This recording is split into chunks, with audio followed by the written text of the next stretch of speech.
Hello, Say family. What's up, Instagram? Good to see you all joining and coming into this live. Hello, hello.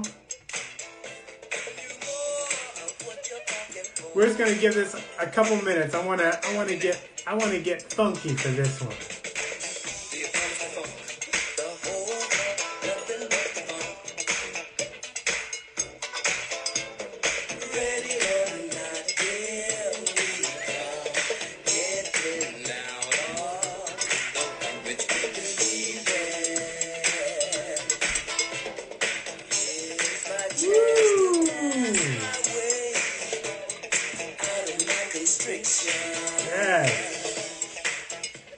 A little bit of Parliament funk for you. If you don't know, you gotta look it up. Parliament funk. Please check it out. And they are more than appropriate for this conversation that I'm gonna have with this wonderful man today. So I had to keep it funky. I had to get it funky, and I gotta keep it funky because this person epitomizes funk in the best way possible. He's got style, he's got groove, he knows how to jam. He is a true artist and musician who has famously toured the world with a laundry list of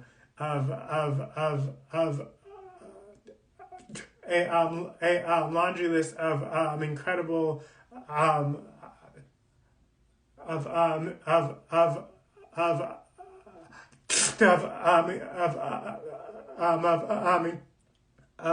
incredible artist, and the thing that I like most about this person is he is also an OG Say family member. He has been a part of Say since day one as our musical director, and he keeps saying yes. That's something that we always say is that, you know, he keeps saying He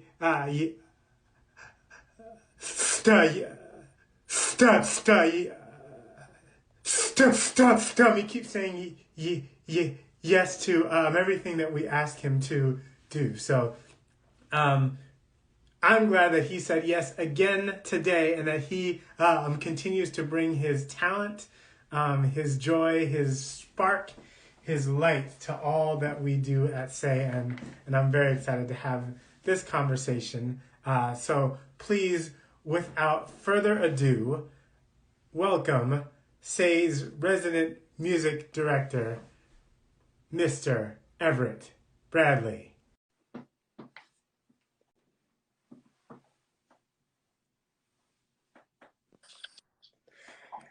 Hey! Ready or not, here we come. Come on. Getting down on the one we're dreaming. I can't believe you opened with Parliament Funkadelic. That's hot, man. Just for you, man. Just for you, of course. How are you doing today? I'm good. Yeah, just in the middle of my day. I don't even know what days are anymore. They're all just sort of like overlapping and disappearing and reappearing and just craziness. But I'm working on an album right now. Oh, nice. So this is a nice little break. Okay. From me staring at my computer screen for hours and hours and hours. Well, I'm excited to hear about and to hear this new album. That sounds really incredible, and yeah, I'm excited about it. And it's no surprise that you're busy, that you are moving and shaking. So thank you for taking a little bit of time to chat with me today. Yeah, no problem. Yes.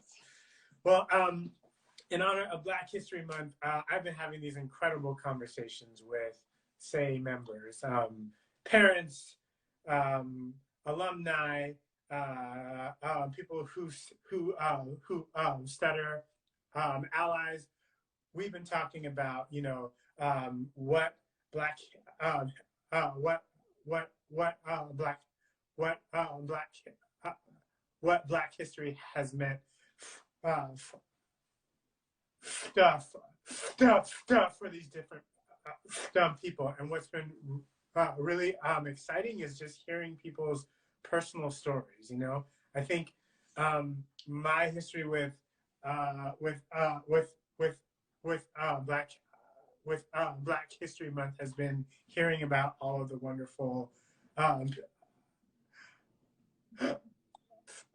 still like hearing still like about like all the wonderful people that we still that we honor in Black history, but it's also like really cool to to just hear just hear personal stories as well. So I want to start with that question. Growing up and now, what has Black History Month meant to you? Wow. Well, I mean, for the obvious sort of overarching reason, it's just a celebration of Black culture and our contribution to this country and how deeply woven we are into the American fabric. Not many people realize it, but we are a strong voice and a strong part of the personality of this country. Um, for me, growing up, I had a very deep uh, childhood because we moved. I was born in South Carolina, but we moved to Indiana when I was 5. So I was very young, and sort of before I realized the color of my skin, actually. So, and we moved into a white neighborhood, which didn't seem like a big deal to me at the time until things started happening. Like there were eggs thrown at our house. There were hate signs put on our, like marked in soap on our windows. And when I was working at local jobs, when I got older as a teenager, I experienced a lot of hate and not being treated equally. So that was a real awakening for me to experience that, and that was new. And then I moved to New York thinking, oh, I'm going to move to the melting pot of the world until I tried to get a cab and no cab would stop for me. And so I feel like growing up, I started to recognize my Blackness. And my journey, I think, is like different for everyone, but that's how it all sort of came to fruition for me. So now I celebrate that Blackness through all of the creations, you know, anything from peanut butter to stop signs to music and art, forget about it, athletes, politicians. We have legislature now that is like created by Black people and that is embraced by people of color now, if not everyone in this country. So I don't know if I answered your question or not. You most certainly did. Thank you for sharing all of that. You know, uh, for as much as we've talked, you know, I don't know that we've ever really talked about this. And so, I don't think so, yeah, actually. all Yeah. these like morning songs and conversations. So yeah, that to me just shows that, you know, this is one of those things where um, those kinds of experiences, right, where you are coming into your own awareness of what it means to be Black and like what it means in this world and what it means for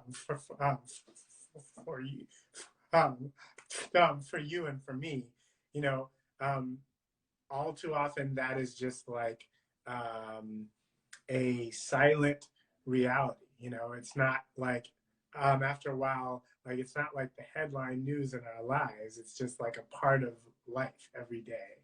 You Mm, know, you talk right. about like, you know, moving to a white neighborhood. You talk about like, you know, the experience of like trying to get a cab in the city, and it's like that's actually a big deal. But like, those are the things that even I don't recognize as being a big deal after a while. It's just a part of my existence. So Mm. it's interesting and really wonderful to like hear your journey with that. Yeah, it was really, I mean, it was a slap in the face. Mm, And it made me grow up really fast and sort of just open my eyes much bigger.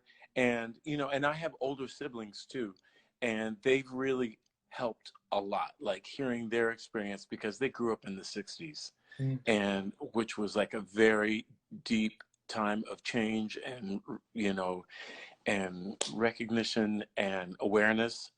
And so I've learned a lot from them as well. Especially, you know, we've been talking a lot, especially in the light of Black Lives Matter, of the you know, in 2020, that really, you know, brought a lot of stuff up to the surface. So we've all been forced to just, you know, deal with what's been buried for a long time. yeah, for sure. It's all like all of our stories are now being shared in Yeah. a huge way. Yeah. Um, I also want to ask, who in your world, like either personally um, or historically, who to you uh, exemplifies Black excellence? Excellence. Yes. Um, I would have to say, this is probably going to sound crazy, but my father. He was, I think, a fierce advocate of not letting anything hold him down.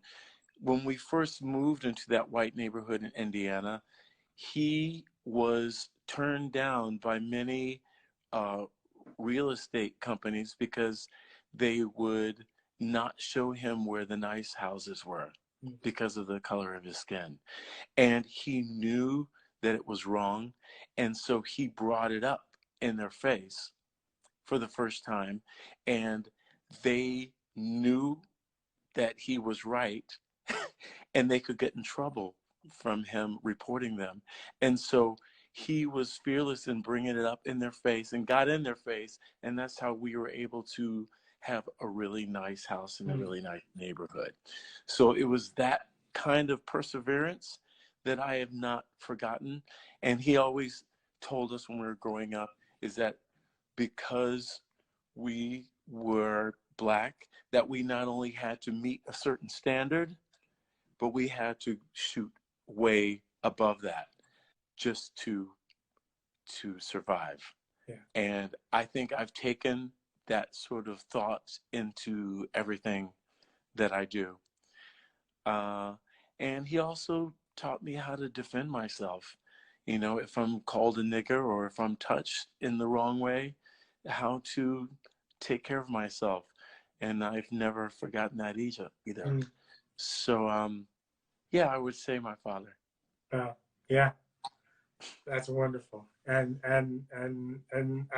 it doesn't sound weird at all. That is such a common theme and so beautiful to hear people talk about the personal people in their lives um, who are excellent and um, um, uh, who who are their role models. So that's very Mm. beautiful. And I have to say, Everett, you are an example of excellence to me, sir, in all that you do. Whether you're rocking out on stage with Bon Jovi or you are putting together a camp, um, performance or you are on stage with us at Joe's Pub, it all meets that standard and beyond. And I really appreciate that. But seriously, I had a fierce upbringing that made sure that all that was in place. I mean, you know, I think all of my siblings can speak on that as well. wow, Yeah. that's great. Well, thank you, Everett. Thank you for having me. I love this chat. It was nice to chat like this with you. Yeah, always a pleasure. Yeah, this is a great way to end a day, I have to say. This is a wonderful awesome. one. So, All right. all the best on your album. And yeah, I'll keep you posted. Please do. Please do. All right. Much love to you, Everett. Thank you so much. All right. Thank you. Bye-bye. All right. Bye-bye.